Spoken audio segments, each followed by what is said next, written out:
أعوذ بالله من الشيطان الرجيم بسم الله الرحمن الرحيم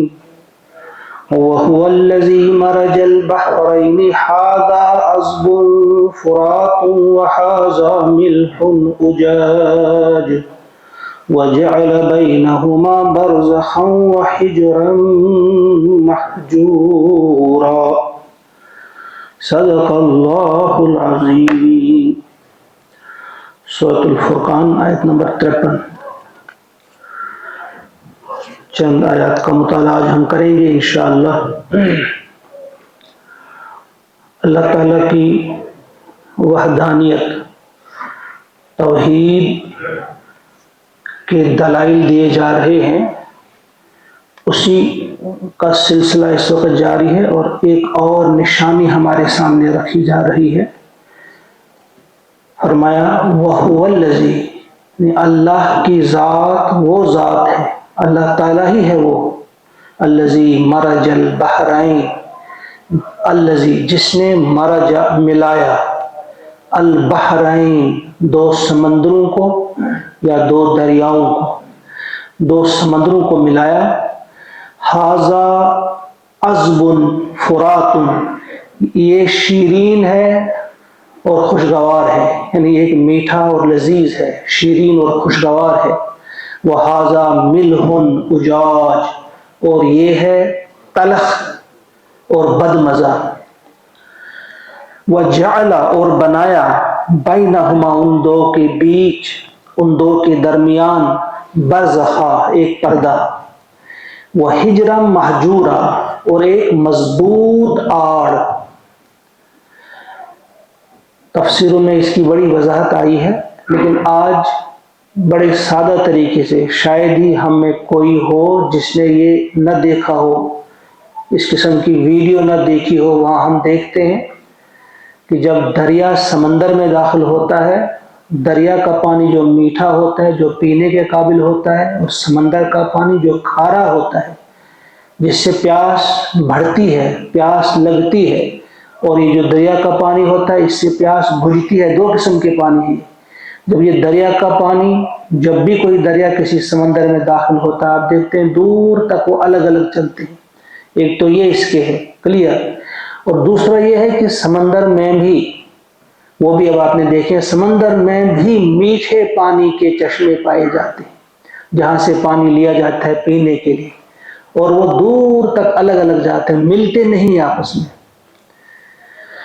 فرمایا کہ یہ اس میں ایک مثال ہے ہمارے لیے کہ ایسا کون کر سکتا ہے، یہ اللہ کی ذات ہے۔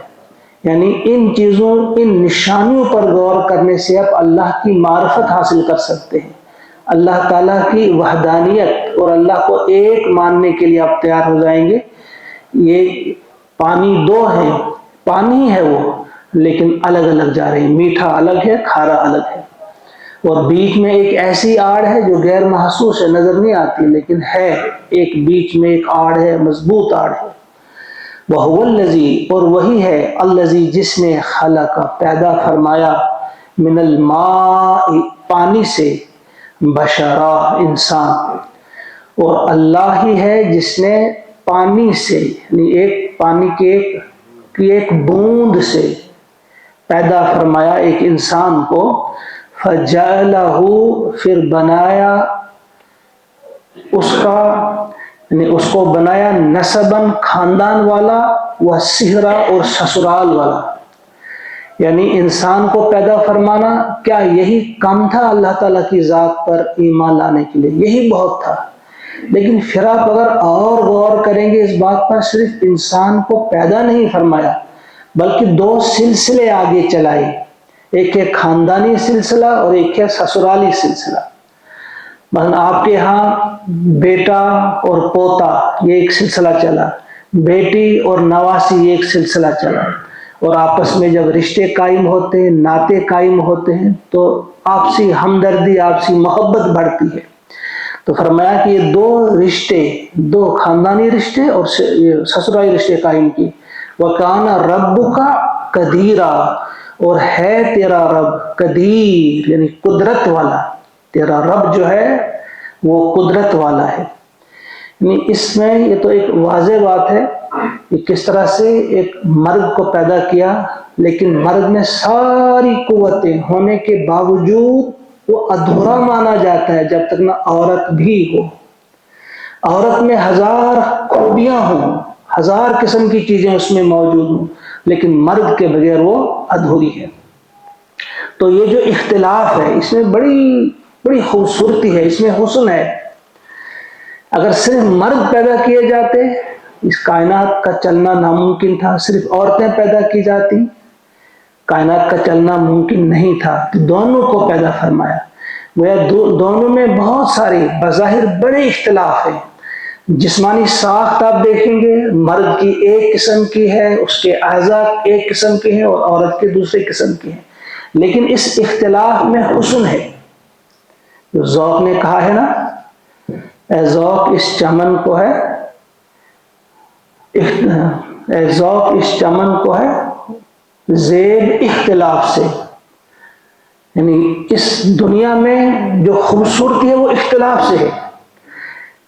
ایک ہی چمن میں مختلف قسم کے پھول ہوتے ہیں، وہ خوبصورت دکھائی دیتے ہیں، ایک ہی قسم کے ہوتے ہیں، زیادہ خوبصورتی اس میں نہ آتی۔ اسی طرح اس دنیا میں ایک ہی قسم کے انسان ہوتے، صرف مرد ہوتے، صرف عورتیں ہوتی تو اختلاف نہ ہوتا۔ تو اس میں ایک اور بھی نقطہ ہے، پیارے نبی صلی اللہ علیہ وسلم کو یہ بات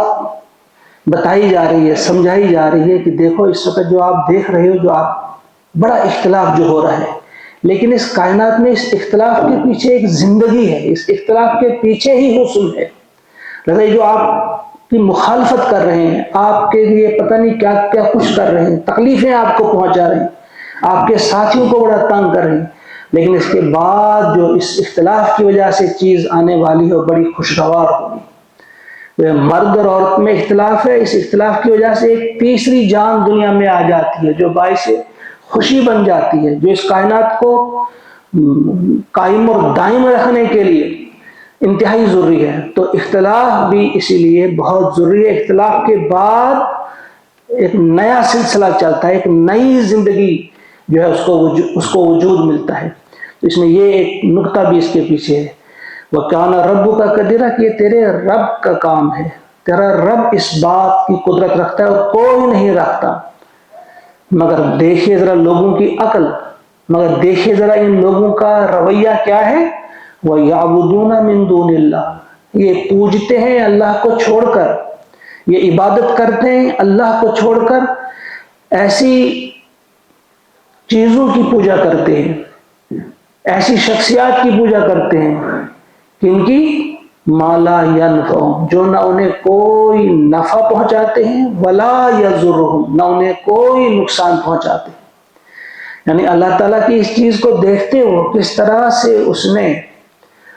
دو قسم کے پانی ان کو ملنے سے ان کے بیچ آڑ رکھی، کس طرح سے انہوں نے انسان کو پیدا کیا، انسان کو پیدا کرنے کے بعد دو سلسلے چلائے، خاندانی سلسلہ، سسرالی سلسلہ۔ ان باتوں پر غور کرنے کے بعد انہیں چاہیے تھا کہ اس ایک اللہ کی بندگی کرتے، اس ایک اللہ کے سامنے اپنا سر جھکاتے، مگر کرتے کیا ہے، اس کو چھوڑ کر ایسی چیزوں کی پوجا اور عبادت کرتے ہیں جو نہ انہیں نفع پہنچاتے ہیں اور نہ انہیں نقصان پہنچا سکتے ہیں۔ وَكَانَ الْكَافِرُ عَلَى رَبِّهِ ظَهِيرًا، بلکہ اس کے برعکس کافر جو ہیں عَلَى رَبِّهِ، اپنے رب کے مقابلے میں ظہیرہ، پشت پناہی یا مدد کرتے ہیں۔ کس کی؟ اپنے رب کے مقابلے میں کس کی مدد کرتے ہیں؟ وہ چھپی ہوئی اس میں بات ہے، وہ لفظ استعمال نہیں فرمایا اللہ تعالیٰ نے، یعنی شیطان کی۔ یعنی ان کا یہ صرف یہ نہیں کہ مانتے نہیں ہیں، بلکہ یہ مدد کرتے ہیں اللہ تعالیٰ کے خلاف، جو طاقتیں ہیں ان کے معاون اور ان کے مددگار یہ بنتے ہیں۔ اب یہاں بھی دیکھیے، کسی بھی دور میں آپ دیکھیے اس قسم کے لوگ پائے جاتے ہیں کہ وہ اگر کچھ اس میں ایسے ہوتے ہیں کہ جو طاقت سے اللہ تعالیٰ کے خلاف، یعنی اللہ تعالیٰ کے اس دین، اللہ تعالیٰ کے اس کلمے کو جو بلند کرنے کی کوشش کی جاتی ہے، اللہ تعالیٰ کے اس کلمے کو جو بلند کرنے کے لیے تدبیریں اختیار کی جاتی ہیں، محنت کی جاتی ہے، تو اس کے مقابلے میں کچھ لوگ تو طاقت سے ان کا مقابلہ کرتے ہیں، کچھ اپنی زبان اس کے خلاف استعمال کرتے ہیں، اور کچھ نہیں تو صرف نعرے ہی بلند کرتے ہیں، وہ بھی کرتے ہیں، اور کچھ نہیں تو ناک بھوں چڑھاتے ہیں۔ یعنی ان کو کرنا تو یہ چاہیے تھا کہ اللہ تعالیٰ کی اس کلمے کے جو بلند کرنے کی کوشش کر رہے ہیں ان کو بھرپور ساتھ دیا جاتا ہے، لیکن ساتھ تو دور کی بات ہے بلکہ مخالفت کی جاتی ہے۔ اگر مخالفت کی انہیں جرت نہیں ہوتی تو ہاں میں ہاں ملائی جاتی ہے۔ جہاں ایسے لوگوں کی مخالفت ہوتی ہے، کہیں دکان پہ بیٹھ کے، کہیں کسی مجلس میں، اس قسم کے لوگوں کی اگر مخالفت ہو، اگر وہ مخالفت نہ کریں لیکن ہاں میں ہاں ضرور ملاتے ہیں، ہاں ہاں ہے کچھ مسئلہ، ہاں سا یہ چھی یہ تھی یہ خود کیا یہ پیٹ ہاں سا یہ بڑے دیندار بنے میں یم گئے فلانی یم گئے فلانی، اس قسم کی مخالفتیں کرتے ہیں۔ یہاں واضح کیا کہ پیارے نبی صلی اللہ علیہ وسلم سے فرمایا کہ یہ کریں گے یہ، اور اس مخالفت کے پیچھے اللہ تبارک و تعالیٰ تمہاری مدد کے لیے کافی ہے۔ بس تم کیا کرو، ان کی مخالفت سے آپ تنگ مت آ جاؤ، ان کی مخالفت سے آپ پست ہمت مت ہو جاؤ۔ آپ یاد رکھو وما ارسلناک الا مبشرا ونذیرا، ہم نے تمہیں بھیجا ہے اس لیے، کس لیے بھیجا ہے؟ وہ اور ما نہیں ارسلنا ہم نے بھیجا کا آپ کو الا مگر کیا بنا کر، مبشرا ونذیرا، خوشخبری دینے والا اور ڈرانے والا۔ یعنی آپ کا کام صرف یہ ہے، آپ کا کام یہ نہیں ہے کہ آپ زبردستی کسی کو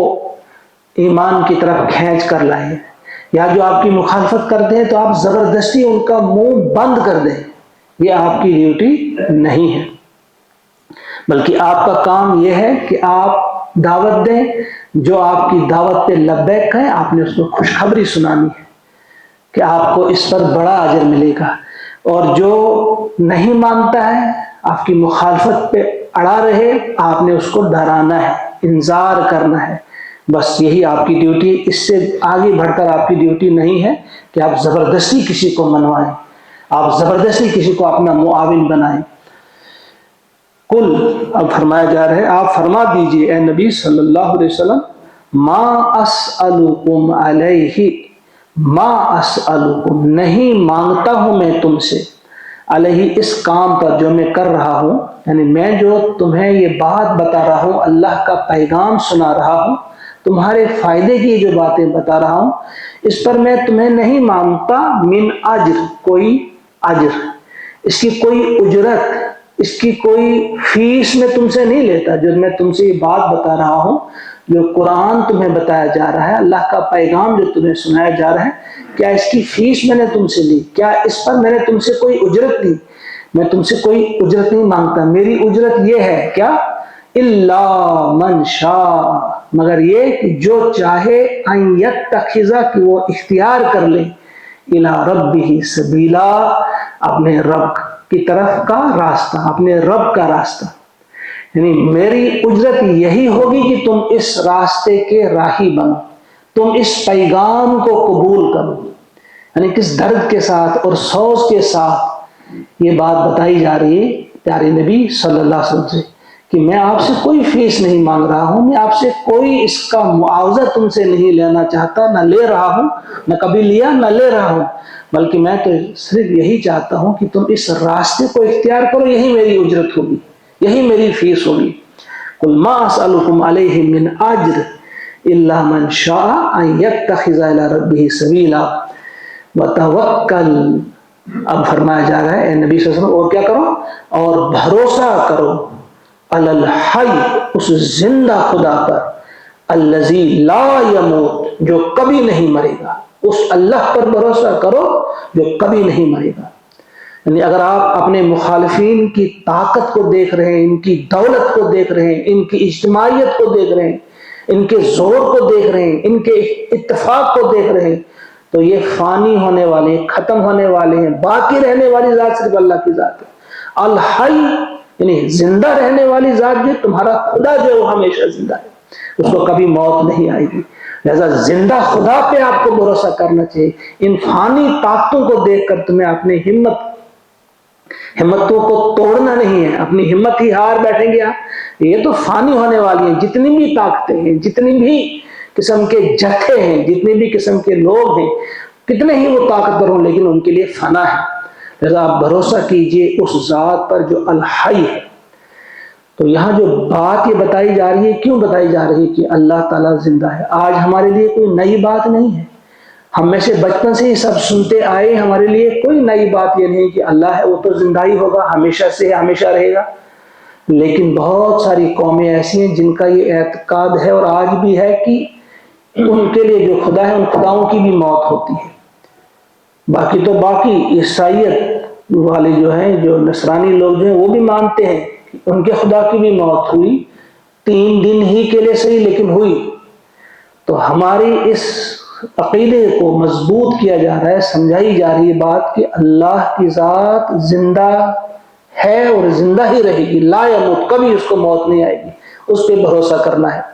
وَسَبِّحْ، اور پاکیزگی بیان کیجئے آپ، بِحَمْدِهِ، اس کی حمد کے ساتھ، اس کی حمد کے ساتھ اس کی پاکیزگی بیان کیجئے، اس کی تسبیح بیان کیجئے۔ وَكَفَى بِهِ بِذُنُوبِ عِبَادِهِ خَبِيرًا، اور وہ اپنے بندوں کے گناہوں کی خبر رکھنے والا کافی ہے۔ یعنی تمہارے جو میرے بندے جو ہیں، جس قسم کی خطائیں غلطیاں یہ کر رہے ہیں، ان سے باخبر ہے وہ معلوم ہے اللہ کو کہ یہ تمہارے خلاف کس کس قسم کی سازشیں کر رہے ہیں، تمہارے خلاف کس کس قسم کی باتیں کر رہے ہیں، یہ مذاق اڑا رہے ہیں توحید کا یا رسالت کا، یہ آخرت کا، یا آپ کی مخالفت میں سرگرم ہے، اس کلمے کی مخالفت میں یہ مصروف ہے۔ تو ان چیزوں سے اللہ تعالیٰ واقف ہے، وہ باخبر ہے، اسے معلوم ہے۔ وَكَفَى، وہ کافی ہے، وہ بھی اس چیز کے لیے، بِذُنُوبِ عِبَادِهِ خَبِيرًا، الَّذِي خَلَقَ السَّمَاوَاتِ وَالْأَرْضَ، وہ اللہ جس نے پیدا کیا آسمانوں اور زمین کو، وَمَا بَيْنَهُمَا، اور جو کچھ آسمان اور زمین کے بیچ میں، ان کو پیدا کیا، فِي سِتَّةِ أَيَّامٍ، 6 دنوں میں۔ یہ 6 دن سے کیا مراد ہے؟ ایک دن سے ایک دور مراد ہو سکتا ہے، یا ہمارے والے یہ دن بھی ہو سکتے ہیں، اللہ بہتر جانتا ہے، اس میں بہت کئی بار یہاں گفتگو بھی ہوئی ہے۔ تو یہ 6 دور بھی ہو سکتے ہیں۔ 6 دنوں میں پیدا فرمایا، ثم استوى، پھر قائم ہوا وہ، پھر وہ مستوی ہوا علی العرش، عرش پر۔ ان کو پیدا فرمانے کے بعد وہ مستوی علی العرش ہے۔ الرحمن، وہ رحم کرنے والا ہے، بے انتہا مہربان ہے وہ الرحمن۔ فَاسْأَلْ بِهِ خَبِيرًا، تو اس کے بارے میں اگر پوچھنا ہو، اس کے بارے میں اگر معلوم کرنا ہو کہ وہ الرحمن جو ذات ہے وہ کیسی ذات ہے، اگر وہ آپ نے پوچھنا ہو فَاسْأَلْ بِهِ، تو تم پوچھو اس کے بارے میں خبیرہ،